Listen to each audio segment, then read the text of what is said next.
Alright, let's get real for a minute. Have you ever had that feeling? You know the one I'm talking about. It's that knot in your stomach when you have to speak in front of a crowd. It's that racing heart you get before a big job interview. Maybe it's the sweaty palms you get when you're running late for something important. This feeling, this uneasy, nervous energy, is something every single one of us experiences. It doesn't make you weak. It doesn't make you strange. It simply makes you human. It's a signal from your body trying to tell you something. This feeling has a name, anxiety. And I want to talk about it today, because too many people suffer in silence.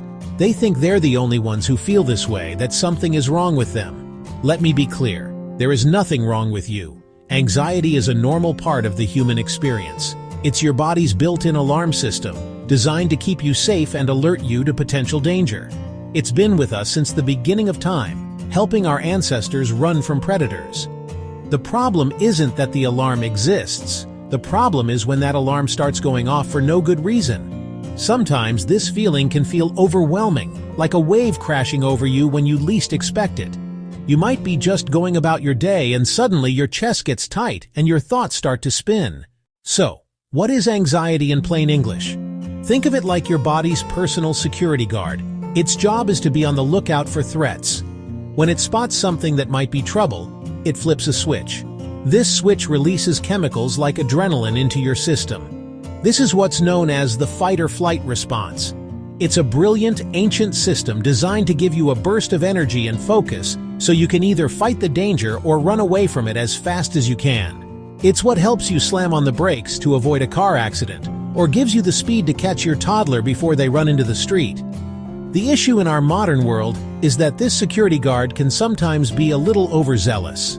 It starts seeing threats everywhere, even when there's no real danger present.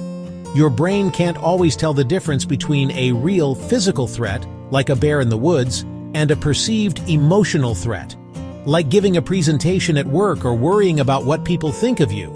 So it reacts the same way. It sounds the alarm for a big deadline, just as it would for a genuine emergency. Let's use an example. Imagine you have to make an important phone call you've been putting off. Just thinking about it might make your heart pound. Your security guard has identified this phone call as a threat. It doesn't see a phone. It sees potential conflict, rejection, or failure. So it floods your system with adrenaline to prepare you to fight the conversation or flee by avoiding the call altogether.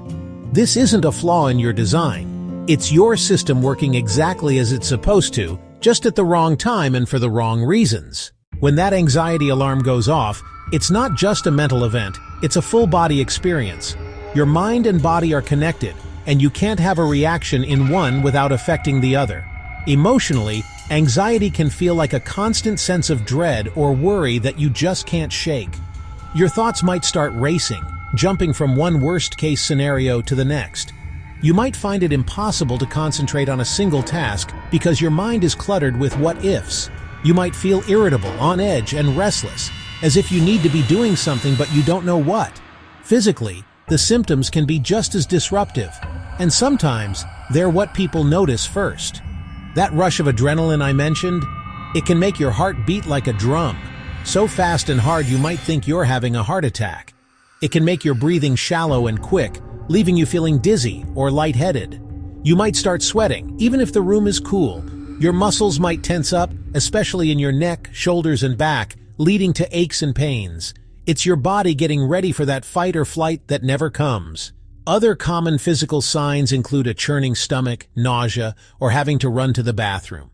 Some people get trembling hands or a shaky voice. You might feel exhausted all the time, even if you're getting enough sleep, because being on high alert 24/7 is draining. It's like leaving a car engine running all night. By morning, the battery is dead. These physical symptoms are real. They are not all in your head. They are the direct result of your body's response to what your brain perceives as a threat. Now, we need to draw a very important line. There's a big difference between feeling anxious and having an anxiety disorder. Think of it this way. Normal, everyday anxiety is like a passing rain cloud. It shows up before a test, a first date, or a difficult conversation. It's unpleasant for sure, but it's temporary.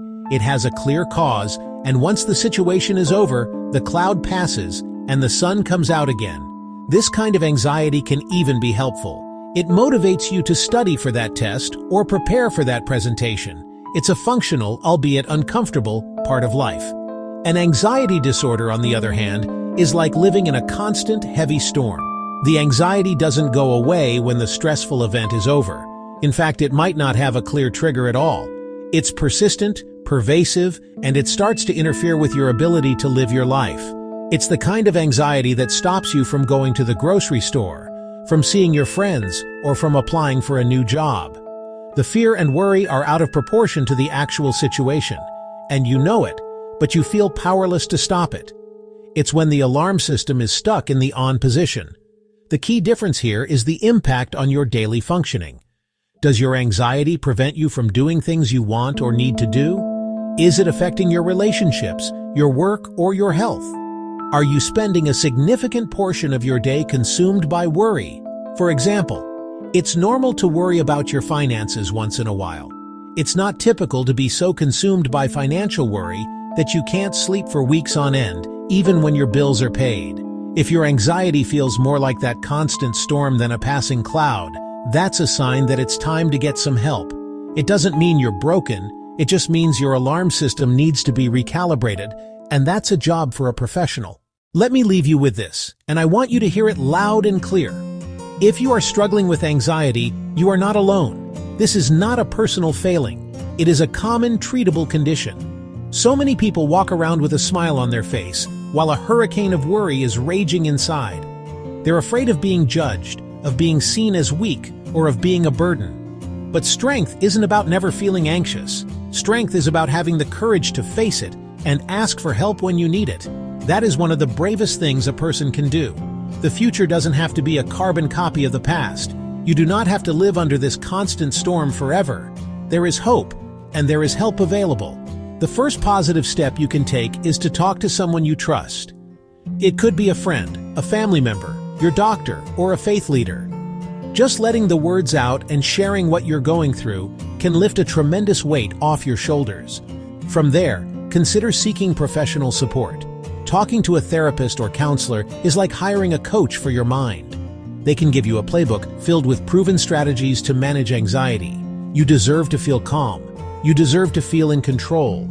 You deserve to live a life that isn't dictated by fear and worry. Anxiety is a part of you, but it does not have to define you. It's a chapter in your book, not the whole story. You get to write the next chapter. So be honest with yourself about what you're feeling. Be brave enough to reach out, and know without a doubt that there are brighter days ahead. You can and you will get through this. It's time to get to work.